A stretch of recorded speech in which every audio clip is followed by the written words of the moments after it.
લાખણી ગામની પવિત્ર ભૂમિ પર બિરાજમાન હિંગળાજ માતાજીના અસીમ આશીર્વાદ સહાય આ પંથક પર વરસતો રહે છે। વર્ષ 2012માં વૈશાખ વદ તેરસના શુભ દિવસે માતાજીની પૂર્ણ સ્વરૂપની મૂર્તિની આજ નિજ મંદિરમાં પ્રાણ પ્રતિષ્ઠા કરવામાં આવી હતી। આજે આ પ્રતિષ્ઠાને 14 વર્ષ પૂર્ણ થતા ગામ લોકોએ સાથે મળીને 14મો પાટોત્સવ ભવ્ય તરીકે ઉજવ્યો હતો। પાટોત્સવ નિમિત્તે આજે સમગ્ર લાખણી ગામમાં તમામ ધંધા રોજગાર અને બજારો વેપારી એસોસિએશન દ્વારા સ્વેચ્છાએ બંધ રાખવામાં આવ્યા હતા। વિવિધ દાતાઓએ દાનની સરવાણી વહાવી હતી અને સૌ કોઈ માની ભક્તિમાં તરબોળ થઈને નિજ મંદિરે સેવા કાર્યમાં સ્વયંભૂ જોડાયા હતા।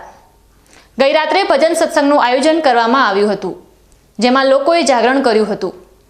આજે સવારે માતાજીના મંદિરના સાનિધ્યમાં હોમ હવન કરવામાં આવ્યો હતો। સમગ્ર ગામને જાહેર આમંત્રણ રૂપે જાપા ચુંદડી કરવામાં આવી હતી, જેમાં ગામમાં ક્યાંય ધુમાડો કાઢ્યા વગર સૌએ સામૂહિક રીતે એક જ રસોડે તૈયાર થયેલ ભોજન પ્રસાદનો લાભ લીધો હતો। હોમ હવનના શુભ સમયે બપોરે ઠીક 12:39 વિજય મુહૂર્ત માતાજીના નિજ મંદિરે ધ્વજારોહણ કરવામાં આવ્યું હતું। સમગ્ર કાર્યક્રમ ગામના પ્રતિષ્ઠિત આગેવાનો, વેપારીઓ અને કાર્યકર્તાઓએ હળીમળીને સ્વયંસેવક ભાવે સફળ બનાવ્યો હતો। સૌએ માતાજીના દર્શન કરી તેમના આશીર્વાદ મેળવ્યા હતા અને માતાજીની કૃપા દ્રષ્ટિ સદાય સૌ પર વરસતી રહે તેવી પ્રાર્થના કરી ધન્યતા અનુભવી હતી।